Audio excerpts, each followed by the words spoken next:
संगत जी, जय गुरु जी। शुक्राना गुरु जी। संगत जी, आज का सत्संग है करीना हांडा जी का, जिन्हें पहली बार गुरु जी की दिव्यता का एहसास हुआ। उन्होंने इस सत्संग को दिव्यता के साथ मुलाकात का नाम दिया। सत्संग सुनने से पहले हमें ये जानना जरूरी है कि दिव्यता क्या होती है। तो चलिए जानते हैं। किसी दिव्य शक्ति से मुलाकात का अनुभव जीवन में एक ऐसा मोड़ होता है जो हमारे अस्तित्व के हर पहलू को गहराई से छू लेता है। ये कोई साधारण घटना नहीं, बल्कि एक ऐसा क्षण होता है जहां लौकिक और अलौकिक का मिलन होता है और हमारी चेतना की सभी सीमाएं टूट जाती हैं। ये मुलाकात हमें इस बात का एहसास कराती है कि हम सिर्फ शरीर और मन तक सीमित नहीं, बल्कि उस अनंत चेतना के अंश हैं जो इस पूरे ब्रह्मांड को संचालित करती है। ये अनुभव हमें जीवन का एक नया अर्थ और उद्देश्य प्रदान करता है और हमारे अंदर एक गहन शांति, प्रेम और करुणा को जगाता है। ये जरूरी नहीं कि दिव्य मुलाकात किसी भव्य रूप में हो, बल्कि ये एक शांत ध्यान के दौरान, प्रकृति की गोद में या किसी सच्चे संत के सत्संग में भी घटित हो सकती है। ये एक ऐसा परिवर्तनकारी अनुभव है जो हमारे जीवन को हमेशा के लिए बदल देता है। करिश्मा के जीवन में सब कुछ योजना के अनुसार चल रहा था।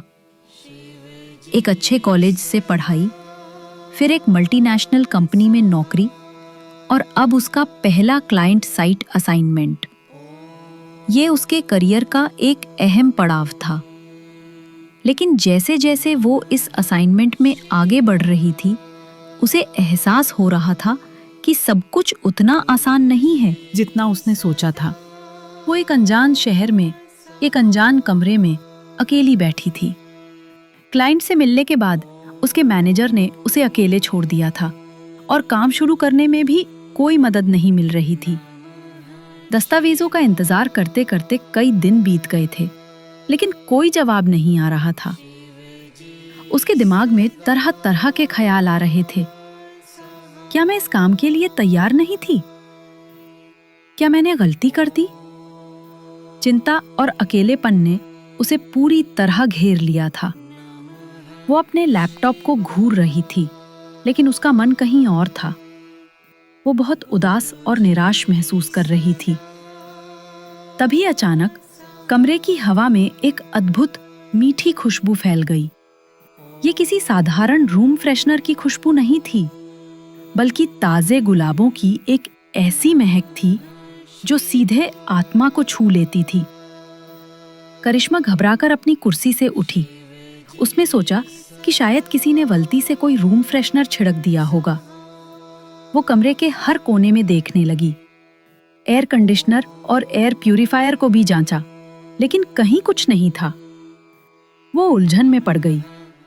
इतनी मधुर और शांतिपूर्ण खुशबू अचानक कहां से आ सकती है? वो बाहर गलियारे में भागी, ये देखने के लिए कि क्या वहां कोई है, लेकिन वहां भी कोई नहीं था। जब वो वापस अपने कमरे में आई, तो उसने महसूस किया कि वो खुशबू अभी भी वहां मौजूद थी। लेकिन इस बार वो घबराई नहीं, बल्कि उसे एक गहरी शांति और आराम का अनुभव हुआ। उसके दिल से जैसे सारा बोझ उतर गया। एक पल के लिए उसे लगा जैसे किसी ने उसके सिर पर हाथ रखा हो और कह रहा हो, सब ठीक हो जाएगा। उस पल करिश्मा को यकीन हो गया कि ये कोई साधारण घटना नहीं थी। ये गुरुजी का हस्तक्षेप था। उनकी अदृश्य मौजूदगी ने उसे महसूस कराया कि वो अकेली नहीं है। ये घटना उसके लिए एक संकेत थी कि जब वो अपने जीवन की परेशानियों से जूझ रही थी, तब गुरुजी उसके साथ थे। और सच में चमत्कार हो गया।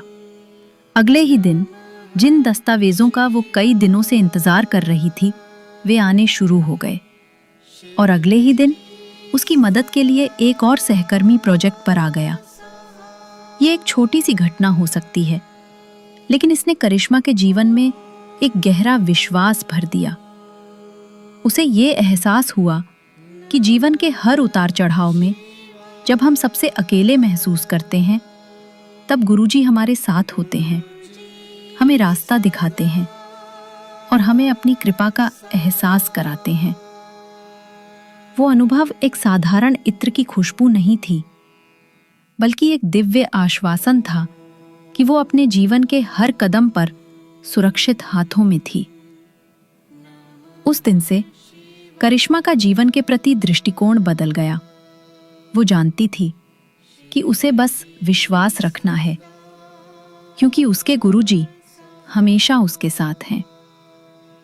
संगत जी, अगर आप पर भी कभी गुरुजी की ऐसी कोई कृपा हुई हो, तो आप हमें ऑडियो, वीडियो या टेक्स्ट के रूप में डिस्क्रिप्शन में दी गई ईमेल पर भेज सकते हैं। हम सभी संगत को इस चैनल के माध्यम से शेयर करेंगे। जय गुरुजी। शुक्राना गुरुजी। नमः शिवाय। गुरुजी सदा